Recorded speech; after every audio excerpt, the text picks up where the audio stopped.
y es algo que también últimamente se ha debatido, ¿no? O sea, ¿qué implica pensar, aprender con H intermedia a esos cuerpos? El cuerpo no solo entrena, también recuerda, habla y resiste. Porque cada movimiento forma parte de una trayectoria corporal. Un recorrido donde la experiencia se encarna y toma sentido. Pero sin dejar de lado la dimensión colectiva de la corporalidad. Aquí cuestionamos los estereotipos y exploramos nuevas maneras de habitar el cuerpo. Este no es el típico podcast que habla sobre el típico fitness. Somos Karina Minuti y San Valle. Y esto es Atípico Fitness, donde el cuerpo se piensa, se siente y se transforma. Estoy muy feliz de que por fin vamos a tener una historiadora de confianza, porque Sam dice que yo soy la historiadora de confianza del podcast y van a ver la diferencia entre una historiadora de confianza. Entonces, la verdad estoy emocionada de traer el tema de propiamente histórico a la charla, ¿no? Que es algo que hemos tocado, pero nunca hemos profundizado en ello.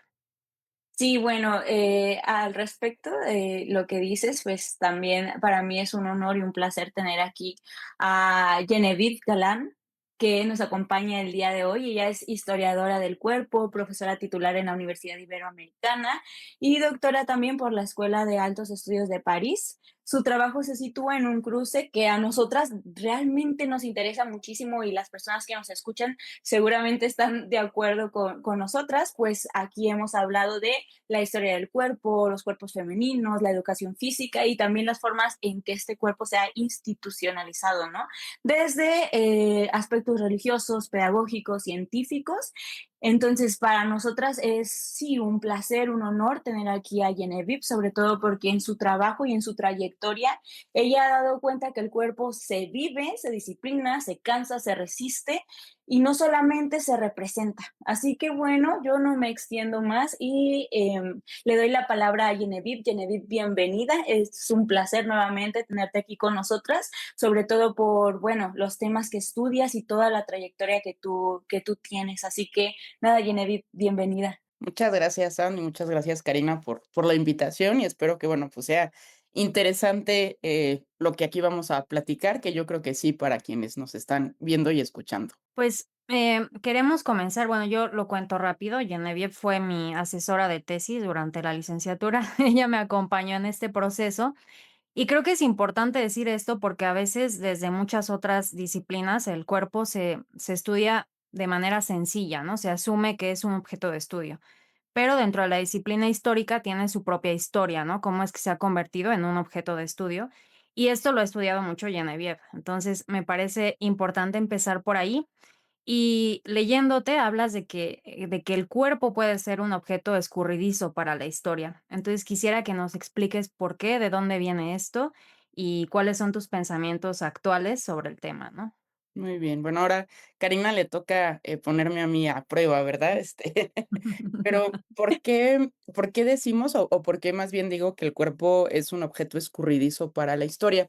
Y yo creo que eso tiene que ver sobre todo con cómo entendemos o cómo se va a entender en el siglo XX el gesto disciplinar de la historia, que como sabemos, pues todo gesto disciplinar implica pensar las cosas pues desde una trinchera particular y eso en el caso de la historia pues ha ido evolucionando y cambiando. Entonces, digamos que en el siglo XX los historiadores, y estoy hablando así ya en términos muy generales, se ponen, ¿no? Esta tarea, digamos, de pensar, pues, cómo las cosas cambian a lo largo del tiempo, y cómo esos cambios, en todo presente, pues, implican permanencias y también rupturas. Y en el caso del cuerpo, yo creo que lo que pasaba, o pasó sobre todo en la primera mitad del siglo XX, pues por un lado es que no era un tema relevante, ¿no? A los historiadores en ese contexto, pues les interesaba sobre todo trabajar cuestiones en términos de una perspectiva social, económica, ¿no? Entonces, pues parecía como un tema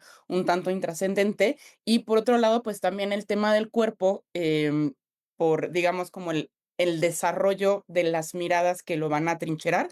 Aquí estoy pensando sobre todo en el caso de la medicina del 19, pues van a formular o postular que pues es algo que no tiene historia, ¿no? O sea, pues el cuerpo es una cuestión que pertenece como a la biología y se ha cambiado es sobre todo en términos evolutivos. Entonces, un poco lo que pasa, y aquí, como les digo, estoy así resumiéndolo a manera muy muy grosera y muy grande, pues ¿no? En la década de los 60, los 70, pues por un montón de cosas que están pasando a nivel coyuntural, pero también por autores, ¿no? Que se están leyendo, que vienen sobre todo de la antropología simbólica, algunos de la sociología, ¿no? En la apertura también de los estudios de géneros con los feminismos, pues ese tipo de afirmaciones, pues se va a poner sobre la palestra y se va a comenzar a cuestionar, ¿no? Que pues no, que el cuerpo justamente no lo podemos entender meramente como una entidad biológica, sino que lo que pensamos del cuerpo, cómo lo representamos, incluso cómo lo experimentamos, pues también está sujeto a cuestiones socioculturales, ¿no? Entonces, en este contexto, pues el cuerpo va a comenzar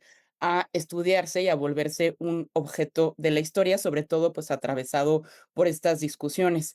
Y en ese sentido, y ahí viene ahora sí a la pregunta que me formulan, pues los historiadores, las historiadoras van a darse cuenta que a pesar de esta afirmación, ¿no? Que hoy en día, pues yo creo que la seguimos sosteniendo, el cuerpo es algo histórico en términos no solo evolutivos, sino también socioculturales, ¿no? Y aquí lo vamos a platicar. Ahí ellos van a comenzarse a darse cuenta que, pues, podemos afirmar eso, pero no es tan fácil, ¿no? Como aproximarnos a ese cuerpo, justamente porque, pues, como experimentamos el cuerpo, como tenemos un cuerpo, por decirlo de alguna manera, a nuestra disposición, o porque somos un cuerpo, cuando nos lanzamos, ¿no? A la conquista epistemológica o a la conquista histórica, podríamos decir, de ese cuerpo, pues de repente ese cuerpo se nos vuelve escurridizo, ¿no? Porque no sabemos a partir de qué vestigios o cómo leer esos vestigios. Y como les decía, en el caso también particular de la historia y este gesto disciplinar, los historiadores, las historiadoras, pues buscan mucho no cometer anacronismos. Y hay muchos debates, ¿no? Que pues subrayan cómo justamente el cuerpo, ¿no? Otra vez, porque como somos seres encarnados, tenemos un cuerpo, pues eso de alguna manera permite o posibilita pues ciertos falsos cognados, ¿no? O sea, nos cuesta mucho trabajo imaginarnos que las personas del pasado quizá no olían de la misma manera que nosotros o no amaban de la misma manera que nosotros o le daban otro significado al ejercicio, otro significado, ¿no? A la alimentación. Entonces, ese, como esa lucha constante, ¿no? Entre los historiadores, las historiadoras y sus cuerpos y pensar esos cuerpos en el pasado, de alguna manera lo vuelve como este objeto difuso y extraño, ¿no? Y ya por último, también yo diría, y ahora reflexionando mucho, leyendo muchas cosas sobre el cuerpo, creo que también ha habido como un boom, ¿no? En torno a los estudios del cuerpo. A veces pensamos que por, pues, meramente mencionar la cuestión de cuerpo, ya estaríamos haciendo una historia del cuerpo o problematizando al cuerpo en términos históricos. Y es algo que también últimamente se ha debatido, ¿no? O sea, ¿qué implica pensar, aprender con H intermedia a esos cuerpos? ¿Implica solo mencionar la palabra y ya lo tenemos? ¿O implica una indagación particular, una manera, ¿no? De leer los vestigios, de argumentar? Entonces creo que eso es algo también que está abierto, digamos, en términos de debate y que yo lo sumaría como otro componente de esa cuestión escurridiza del cuerpo. Sí, no, Genevieve, para mí es muy placentero escucharte porque justo cuando hablamos de experiencia corporal, no solamente hablamos de ideas, no solamente hablamos de discursos, sino también de umbrales de sensación, ¿no? Y esos umbrales, pues también cambian históricamente. Y es algo que tú hablabas en estos momentos, cómo es que podemos problematizar al cuerpo desde la historia. Es una interrogante que yo tengo actualmente también y no sé si la vaya a poder responder en algún momento, pero me encantaría si pudieras profundizar sobre esto y sobre cómo se puede reconstruir, aunque sea de forma parcial, esta sensibilidad corporal de otra época, ¿no? Tanto el cansancio como la fatiga, como la vergüenza, el placer, el dolor, cómo es que se puede reconstruir. Eso. Y bueno, también pienso mucho en esto que tú teorizas de que el cuerpo pasó de ser un objeto sin historia a casi una historia sin objeto, ¿no? Yo aquí te aviento varias ideas, pero si pudieras ayudarnos a tener un poquito más claridad a qué te refieres con esto. Pues, bueno, pensando como lo que me planteas, ¿no? Como estas 2 inquietudes o estas 2 preguntas.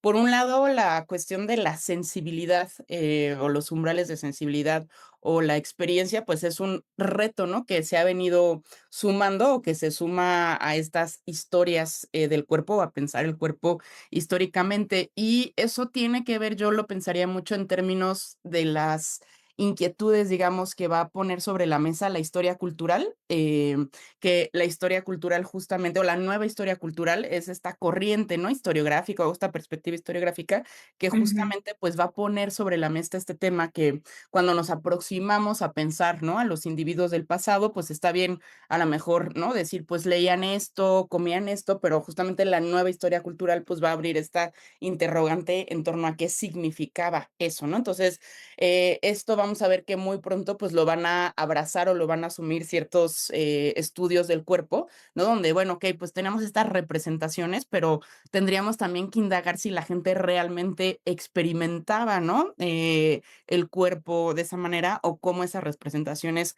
juegan, ¿no? Un papel en términos de estos umbrales de sensibilidad, ¿no? Y esa cuestión también la va a poner mucho sobre la mesa, pues, los estudios de género, porque, ¿no? Cuando trabajamos y lo sabemos, muchas veces como historiadores, historiadoras, pues muchos de los vestigios que nos llegan, que tenemos, pues son sobre todo vestigios vinculados, ¿no? A clases dominantes, a instituciones, a voces masculinas, sobre todo, ¿no? Entonces, de repente, pues este tipo de preguntas se vuelven aún más difíciles de contestar. Entonces, pues, ¿cómo lo resolveríamos? Híjole, ahí, igual me voy a morder la lengua, ¿no? Yo solita me estoy metiendo a un callejón sin salida, pero yo creo que aquí, pues, no habría propiamente una receta, ¿no? O sea, muchos que hacemos historia del cuerpo, y aquí cito a un historiador que admiro mucho, que se llama George Vigarello. Él dice que, pues, cuando hacemos historia del cuerpo, siempre empezamos nosotros a construir, ¿no? Un corpus de vestigios que medio que nos den como alguna idea, ¿no? Algunos ecos de esos umbrales de sensibilidad. Entonces, pues, tiene que ver mucho con la pregunta que nos hagamos, ¿no? Y como pensar maneras muy creativas de cómo responderlas, ¿no? Tiene que ver también, con un trabajo, pues, importante de leer entre líneas, pues ese tipo de vestigios, cómo los ponemos a dialogar con ciertos discursos. Entonces, ahí diría, pues, ¿cómo nos aproximamos a este tema? Creo que siempre ese es el reto y al mismo tiempo la belleza, ¿no? De la historia del cuerpo, cómo pensar esa experiencia.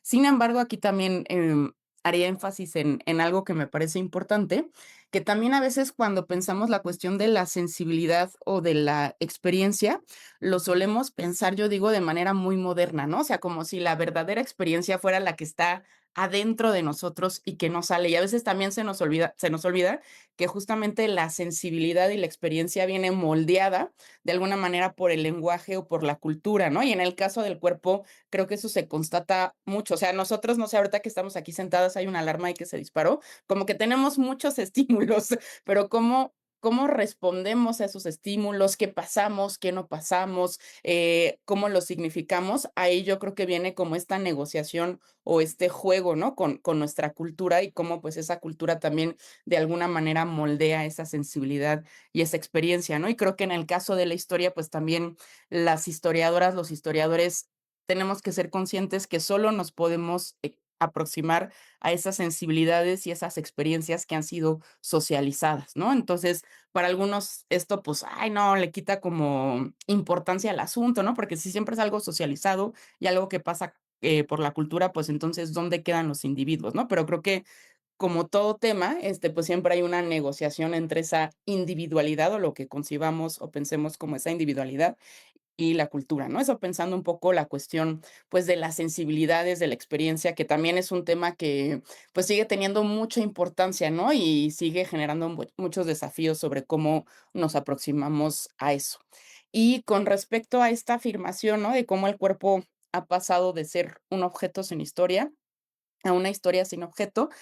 Ahí sobre todo lo que yo me quedo pensando, pues es esta pregunta, ¿no? Sobre qué implicaría hacer historia del cuerpo o qué implicaría pensar más bien la historia desde una perspectiva corporal.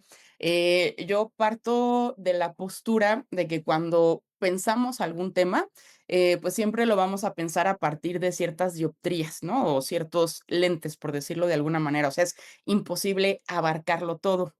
Y, esta como inquietud me viene a mí, sobre todo de, un debate una vez que tuve con unas colegas, y sobre todo con una colega que hacía historia de género, que digamos, la afirmación que ella hizo, yo me quedé como mucho pensándola, ¿no? Y masticándola, y de alguna manera es como un mantra que me acompaña, ¿no? Ella decía que, pues, en el caso de los estudios de género, pues, había justamente esta problemática de cómo visibilizar la historia desde una perspectiva particular que fuera la perspectiva de género, ¿no? Ella decía que a veces confundimos historia de las mujeres con historias con perspectiva de género, ¿no? Y hacía esta distinción, decía, bueno, a veces no sé, podemos hacer una historia de las mujeres, donde las mujeres, pues, nada más se mencionen, pero nunca nos esforcemos o nos interroguemos por justamente pensar desde su visión, ¿no? Entonces, no sé, pensando, por ejemplo, en la conquista, pues, podríamos decir como: "Ah, estaba Cortés y la Malinche", y ahí ya cumplimos como una cuota de representatividad, ¿no? Pero ya diría, pues,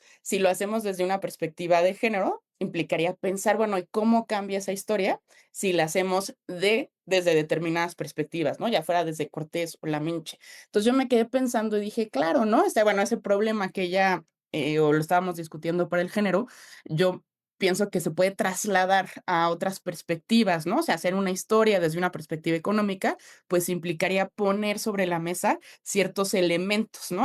Para, digamos, observar desde esa dioptría particular. Y en el caso del cuerpo, yo creo que tendría que ser lo mismo, ¿no? O sea, si hacemos una historia del cuerpo, implicaría solo mencionar, ¿no? Ah, pues había esta representación del cuerpo, las mujeres eran constreñidas por sus cuerpos, o más bien implicaría, valga la redundancia, pensar, pues, cómo cambia esa historia si yo la pienso desde una perspectiva corporal, ¿no? Y a través ahí viene una problemática. Entonces, ¿qué implica pensar desde una perspectiva corporal, ¿no? O sea, nos queda claro como que vamos a hacer esta historia enfatizando estos elementos, no porque sean mejores o peores, sino porque, pues, simplemente son diferentes, ¿no? Y aquí retomo esto que decía, o sea, no podemos pensarlo todo de nuestras historias, siempre estamos pensando a partir, pues, de miradas particulares. Entonces, si aquí lo vamos a pensar desde el cuerpo, entonces, ¿qué tendríamos que tener en consideración o a qué tendríamos que ser sensibles, no?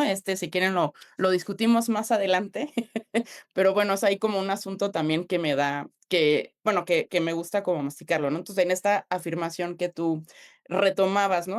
Que hago ahí en alguno de los textos, pues, justamente tiene que ver con ese problema, ¿no? O sea, no basta solo, pues, con mencionar al cuerpo, ¿no? Y cumplirlo así como una cuota de género, sino tiene que ver justamente con que nos tomemos en serio esa pregunta, pues, para indagar los pasados y los presentes, ¿no? Porque al final también hablamos desde un lugar donde nuestro cuerpo vemos que todo el tiempo está involucrado, ¿no? En debates, en discusiones y que todo el tiempo también nos acecha y nos atormenta a nosotras. Ahorita que mencionabas esto, recordé algo que decía la doctora Estela Rosselló, que ella se dedica a estudiar el cuerpo femenino. Decía que justamente uno de los problemas para las fuentes es que normalmente vemos el cuerpo femenino a través de la voz masculina, ¿no? Que es muy difícil encontrar vestigios de la voz femenina sobre el cuerpo femenino, ¿no? Y eso nos encontramos todo el tiempo con ello cuando queremos hacer historia de las mujeres o del cuerpo de la mujer específicamente. Porque, eh, hemos visto que históricamente ha sido, el hombre el que ha dictado o ha dicho cómo es, o cómo se construye, o qué es lo que representa el cuerpo de la mujer. Entonces, ya adentrándonos más a tu objeto de investigación, que me parece muy interesante, y que es lo que se conecta aquí con el fitness o con la educación física, que son temas que manejamos nosotras, tú estudiaste a las mujeres físicamente activas del siglo XIX, ¿no? En México, especialmente en el caso Vizcaínas, y cómo se institucionalizó la gimnasia en México. Entonces, quisiera que nos hables de eso. Tienes varios textos, tienes uno que está muy interesante, que se llama Cuerpos femeninos, instrumental y espacios para el ejercicio.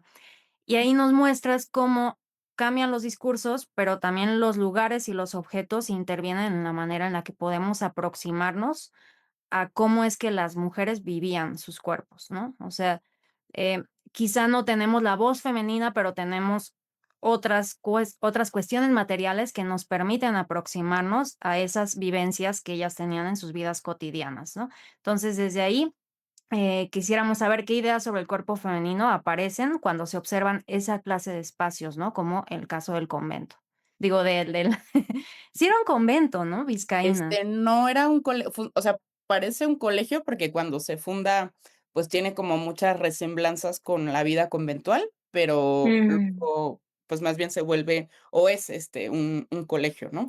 Que hay Claro. digamos, la diferencia, entre ese colegio del 19 y un convento es que, aunque ellas llevan, religión, pues las profesoras o los profesores, pues no son forzosamente religiosos, ¿no? Y ya digamos que las Mm, chicas, o sea, la idea de colegio que es de finales del 18 ya hay como un currículo que se va a seguir, ¿no? Que en el caso de los conventos, si bien durante mucho tiempo educaron a las mujeres, pues su principal función, pues no era esa, sino, ¿no? Ahí estaban las esposas de Cristo y ellas iban a orar por la ciudad, aunque educaran a las niñas, y no había propiamente como un currículo formal, ¿no? Entonces el colegio maneja muchas resonancias con el convento en términos de que a lo mejor las niñas viven ahí, ¿no? Están como internadas, a lo mejor no es tan fácil salir, sí llevan religión, hay capillas, pero ya la diferencia es que están siguiendo un currículo Okey. escolar. Entonces, bueno, en esta investigación que me decías de la educación física, a mí, digamos que yo llegué o me empecé a interesar por ese tema, justamente por una fotografía, que vi una vez en ese archivo, estaba ahí investigando, otra cosa, y en el fondo fotográfico me topé con una foto de la clase de gimnasia. Entonces, me llamó mucho la atención esta foto porque de entrada, pues, si tú la ves, no parece que sea la clase de gimnasia, ¿no? Está como un profesor al centro y están pues ya estudiantes, digamos, mayores, no tan pequeñas, pues vestidas con un vestido largo, un corsé. Entonces, digo, uno pensaría, si no pone atención a los elementos, que pues es una foto de estas como escolares donde están todos parados, ¿no? Entonces ya como fijándonos en la foto, pues de repente vemos que aparece un tambor ahí, hay un tambor, ¿no? Hay masas, hay bastones y en el reverso de la foto decía ahí, ¿no? O sea, foto de la clase de gimnasia. Entonces, pues a mí me llamó mucho la atención que si era una foto de la clase de gimnasia, pues las estudiantes tuvieran los vestidos, ¿no? Y estuvieran encorsetadas y pues también esos objetos y esos aparatos que aparecían en el piso, ¿no? Unas masas, bastones, que pues ya no es algo con lo que nosotros hagamos ejercicio, ¿no? Lo asociamos más a otra cosa. Entonces ahí pues me llamó mucho la atención y pues yo quería saber un poco más de esa gimnasia, ¿no? De esa clase de educación física que llevaban ahí. Y ahí también me topé con que en ese contexto del siglo XIX, de la segunda mitad del siglo XIX, pues las clases de gimnasia, educación física, pues no eran en un primer momento obligatorias para los colegios de niñas, ¿no? O sea, digamos que las primeras clases empiezan a surgir en los colegios militares, ahí hay toda una justificación de por qué los hombres tienen que practicar educación física, ¿no? Para pues fortalecer el cuerpo, defender al país, pero no quedaba muy claro por qué en una escuela de niñas ellas, llevarían educación física, ¿no? Y también hay varias investigaciones en ese sentido que han subrayado, pues, cómo en un primer momento la educación física para mujeres era mal vista por la sociedad, ¿no? Había muchos temores que si no iban a poder tener hijos, que si se iban a poner muy fornidas, ¿no? Como decían en la época hercúleas, entonces, pues, no iban a ser cuerpos, agradables, digamos, o cuerpos bellos. Entonces, pues, todo ese tema como me interesó y también pensar por qué un colegio, pues, mantendría, ¿no? Esa como firmeza de aquí vamos a dar educación física. Entonces, lo interesaba ahí era a partir de ese estudio de caso, pues, ver, pues, cuáles eran las concepciones del cuerpo en ese contexto y cómo, la clase de educación física o de gimnasia, como se le decía ahí, pues, era una ventana, ¿no? Para ver justamente cómo se estaban transformando esas concepciones, ¿no? Y cómo en ese contexto, que esa fue un poco mi hipótesis de trabajo, se estaba generando una nueva lectura en torno a los cuerpos y en este caso concreto en torno a los cuerpos femeninos, ¿no? Una lectura que hoy asociaríamos a la modernidad, donde pues justamente las premisas científicas pues van a ser el eje, ya no las religiosas, porque al final pues hay toda una justificación científica de por qué se va a hacer ejercicio y también pues un contexto, ¿no? Donde estas prácticas que para nosotros hoy están ya súper internalizadas, ¿no?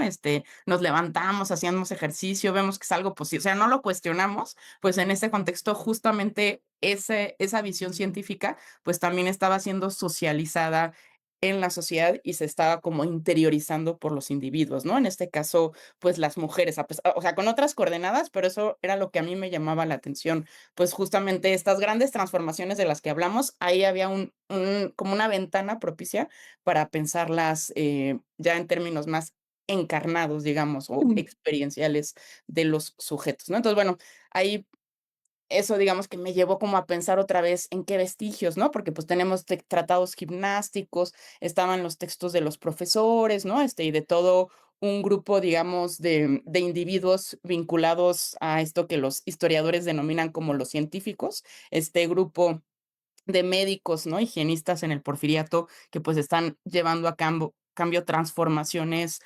socioculturales, ¿no? Quieren instaurar la higiene, hay todo un discurso en torno a la salud pública, ¿no? Como algo que va a abanderar, la vida de los individuos y, sobre todo, la vida de la nación moderna. Entonces, bueno, por un lado están todos los discursos y las justificaciones de ese grupo de personas, pero, pues, a mí también me interesaba ver, bueno, y ahí las mujeres qué rol jugaban, ¿no? Entonces, pues, eso como que me llevó a pensar, bueno, ¿en qué otros vestigios, no? Nos pueden dar un poco de eco en torno a eso. Entonces, pues, fue pensar en los vestidos, fue pensar, por ejemplo, en los aparatos, en lo que tú comentabas, los espacios, ¿no? Y el espacio es como una fuente muy interesante, un vestigio muy interesante para también pensar esta experiencia de los cuerpos. Y en el caso del archivo Vizcaínas, ahí la particularidad es que es como es un archivo, digamos, voy a como regresarme.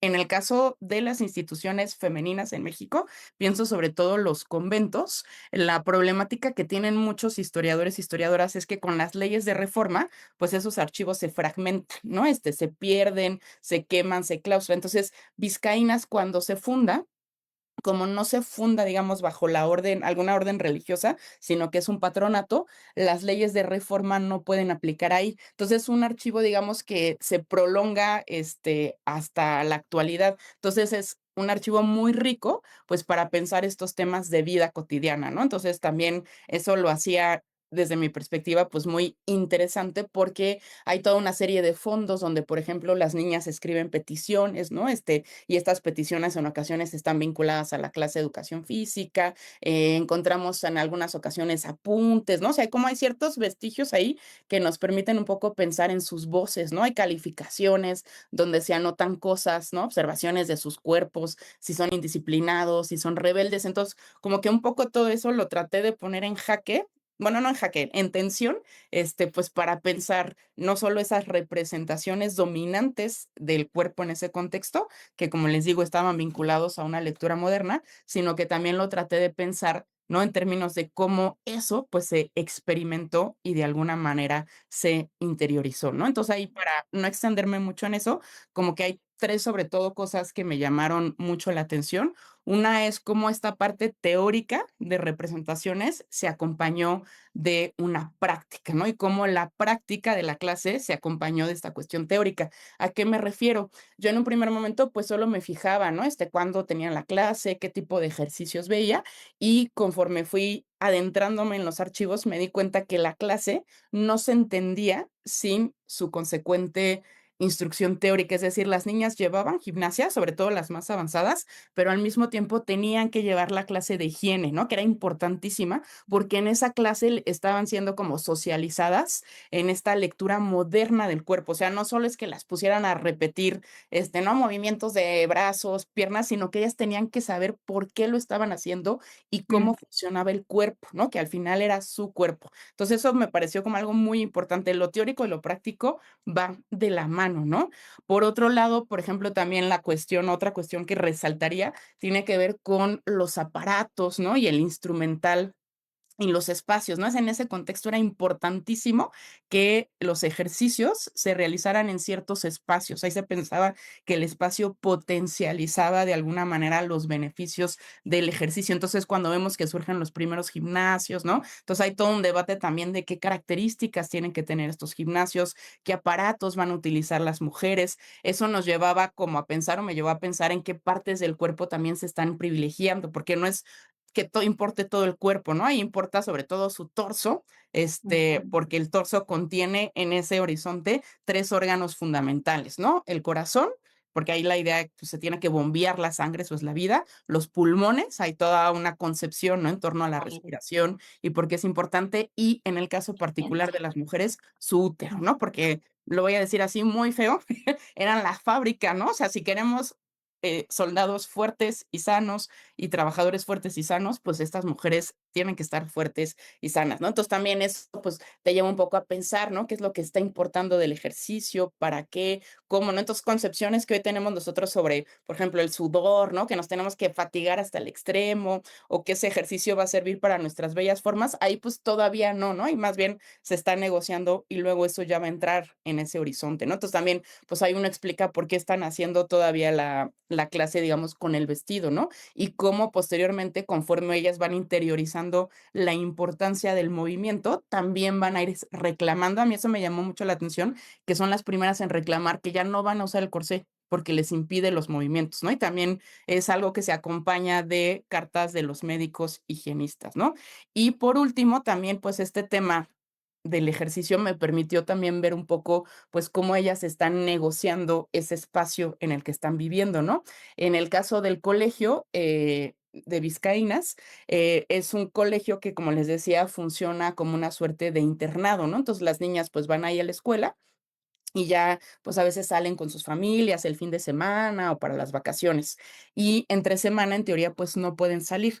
Y lo que a mí me llamaba la atención es que hay muchas cartas donde ellas dicen: "No, pues, yo tengo que salir a hacer ejercicio, es por mi salud, entonces, por favor, denme permiso", ¿no? Entonces, como que todo el tiempo, o sea, el ejercicio, digo, a lo mejor sí era algo legítimo, ¿no? Ellas querían salir, pero también es como una suerte de herramienta de negociación, pues, para que las dejen salir, ¿no? Entonces, pues, ahí, ¿qué hacen las autoridades, no? O sea, pues, ellas tienen razón, o no sé, me encontré ahí como el caso, un pequeño caso donde las profesoras, que ya dan gimnasia, se rebelan, digamos, contra un nuevo profesor que les ponen, que dicen: "Bueno, no, ahora este va a ser el profesor, ustedes ya no pueden dar la clase", ¿no? Ya conseguimos como al profesor titular, y ellas, pues, también se rebelan, ¿cómo sé que se rebelan si no hay ninguna carta?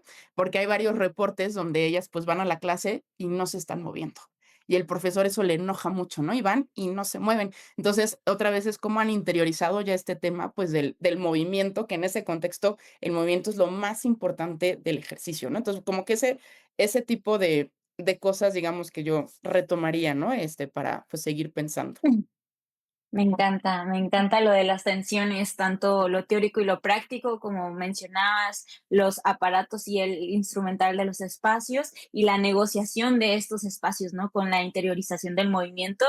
Sí, sí, claro que nos da cuenta de que hacer una comparativa tal vez de estas lecturas de los cuerpos en claves religiosas y los cuerpos actuales, modernos, ejercitados en clave científica, nos ayuda muchísimo a abrir un poco más el panorama, a expandirnos y darnos cuenta que lo que ahora estamos viviendo está bastante entrelazado con cosas del pasado, ¿no? Y hay como una genealogía igualmente del movimiento en ese sentido. Entonces, en tus estudios sobre el Colegio de Vizcaínas, que ya nos mencionabas, aparece también, o parece más bien que el cuerpo nunca desaparece, pero al mismo tiempo se intenta negar, corregir, disciplinar. Entonces, para ti, ¿en qué sentido o cómo nos ayudaría a hacer esta retrospectiva o más bien hacer esta,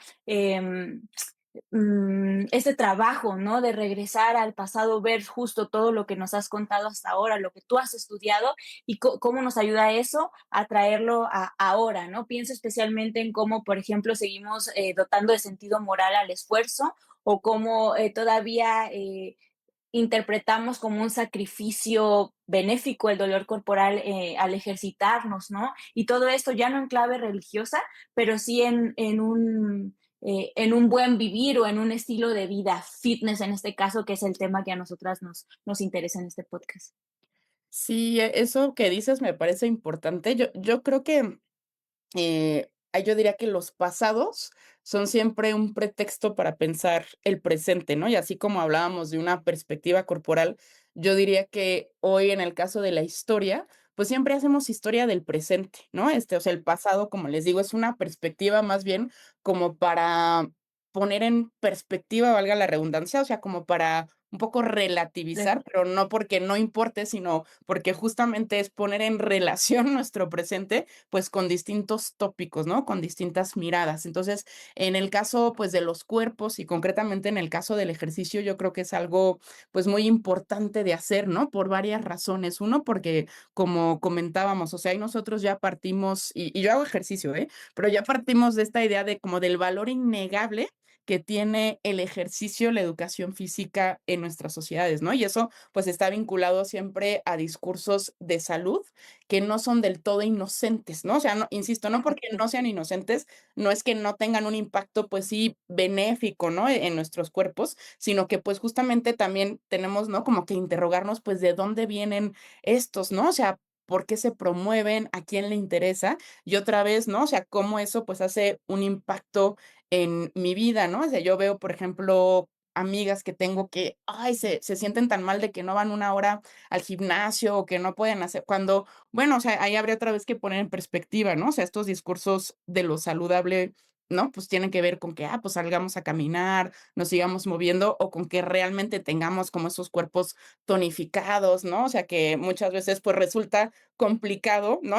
Para para muchas y muchos tenerlos, porque también, pues, cada quien tiene una complexión particular, ¿no? Entonces, bueno, como que, creo que pensarlo en el pasado nos permite otra vez ver que estos discursos, pues, no son inocentes, como les decía, inocentes en términos de que no son libres, ¿no?, de prejuicios, o sea, siempre están o se hacen o se piensan desde un lugar de enunciación. Entonces, creo que cuestionar o problematizar esos lugares de enunciación es importante. Otra vez, no porque digamos: "No lo voy a hacer", sino porque nos tenemos que interrogar de dónde viene eso, ¿no? Entonces, creo que los estudiar estos temas en los pasados nos permite hacer eso.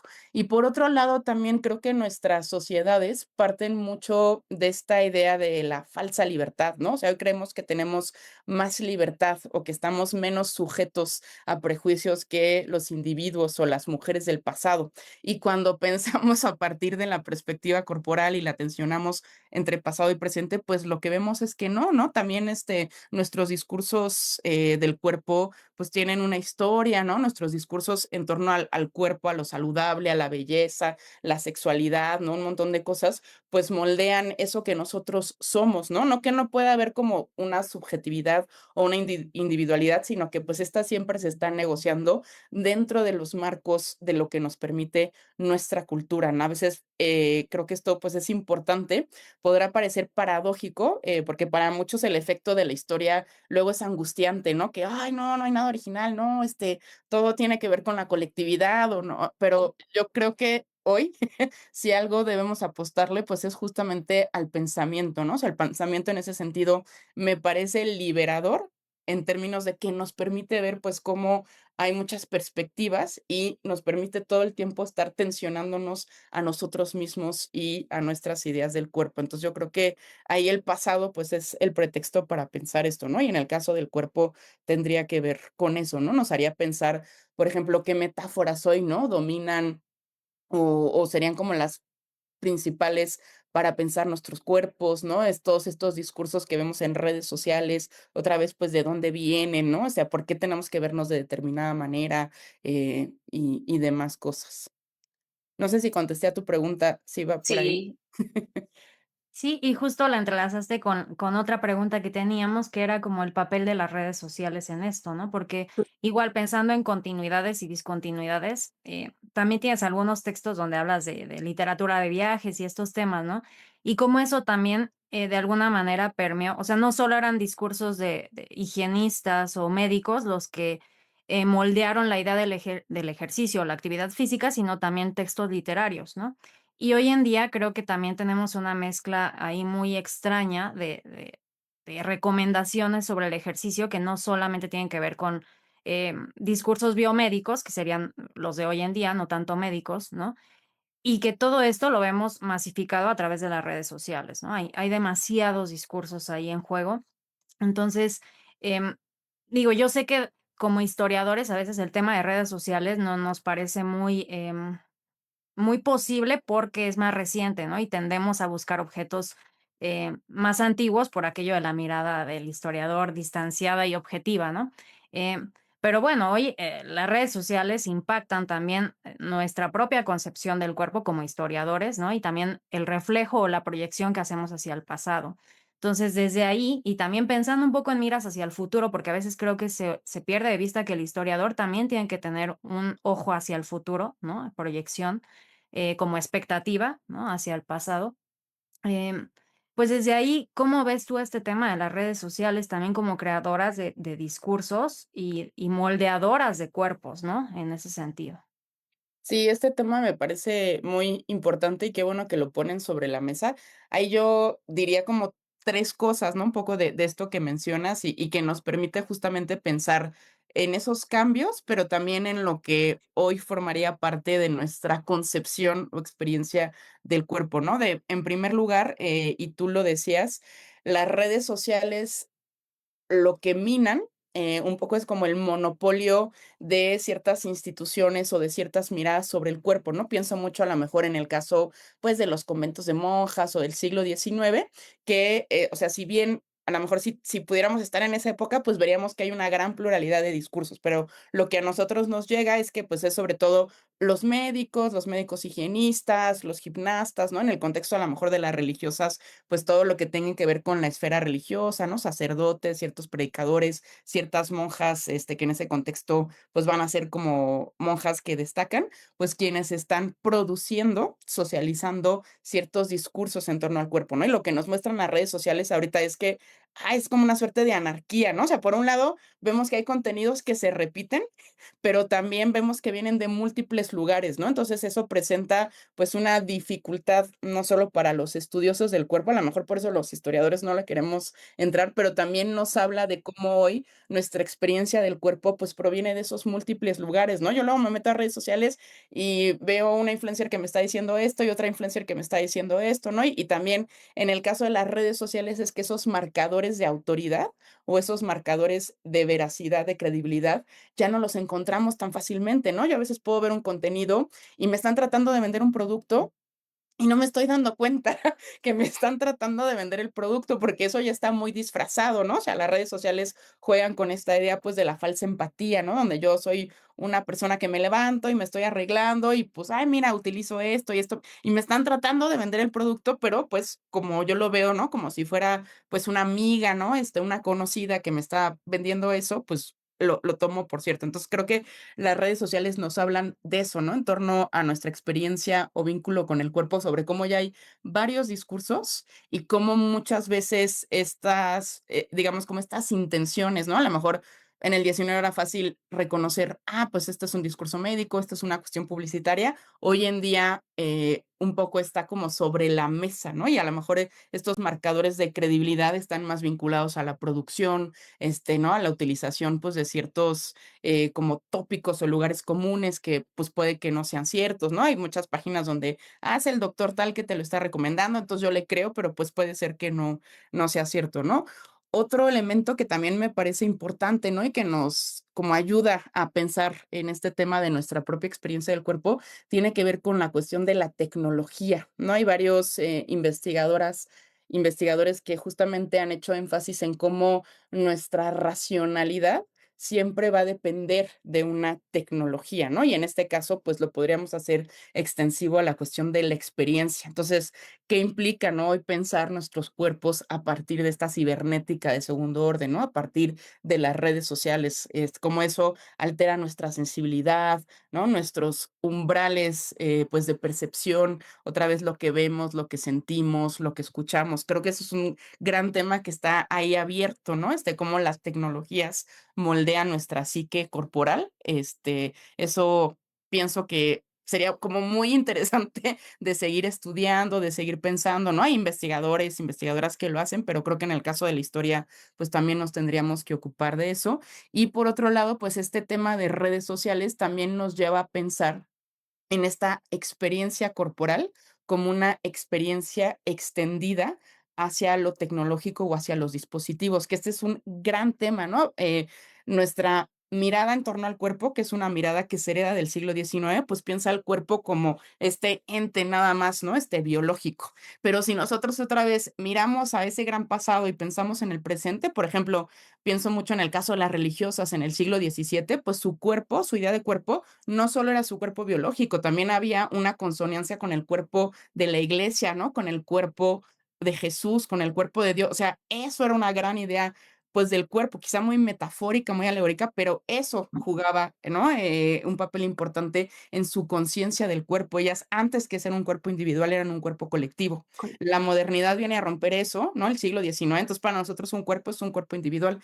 Y hoy creo que lo que se pone también en jaque o lo que tenemos que repensar es que nuestro cuerpo también es un cuerpo que se prolonga, ¿no? En esos dispositivos. Donna Haraway pensaba mucho en esta cuestión del cyborg, eso, pero a lo mejor, ¿no? Nos parece luego como temas de ciencia ficción, de Blade Runner, pero no sé, o sea, pensemos hoy nosotros, pues una extensión de nuestro cuerpo es esto, ¿no? O sea, aquí está nuestra memoria, nuestra experiencia también corporal pasa primero por esos filtros de Instagram. Entonces, yo, ¿no? Si no posteo lo que hice es como si no hubiera pasado y creo que ese también es otro tema que habría que considerar, ¿no? Bueno, para pensar nuestro presente, pero también eso nos puede ayudar a ir esos pasados, ¿no? Y mantener ese diálogo, o sea, cómo ese cuerpo de la medicina del siglo XIX, pues realmente obedece a una coyuntura particular. Y cuando pensamos cuerpo, quizá habría que pensarlo en este sentido amplio, metafórico. Sí, y hay quienes estudian también actualmente lo espectral del cuerpo a través de esta cibernética. Es increíble y se Sí. abren temas bastante potentes, interesantes para seguir indagando. Sobre todo esta pregunta que nos aventabas, ¿no? De qué implica pensar nuestros cuerpos a partir de esta cibernética actual y cómo eso puede llegar a afectar lo que vemos, lo que sentimos, incluso lo que somos, ¿no? Y bueno, eso sin duda alguna vamos a seguirlo indagando por acá porque creo que son temas bastante actuales. Que tienen bastante que ver con nuestras experiencias y trayectorias corporales y cómo esto va cambiando, ¿no? Y aquí tal vez la historia sobre el cuerpo o del cuerpo no nos va a dar respuestas tranquilizadoras ni absolutas, pero sí nos vuelve más conscientes de que nuestros cuerpos no son naturales, no son neutros, no son inocentes, como bien mencionabas.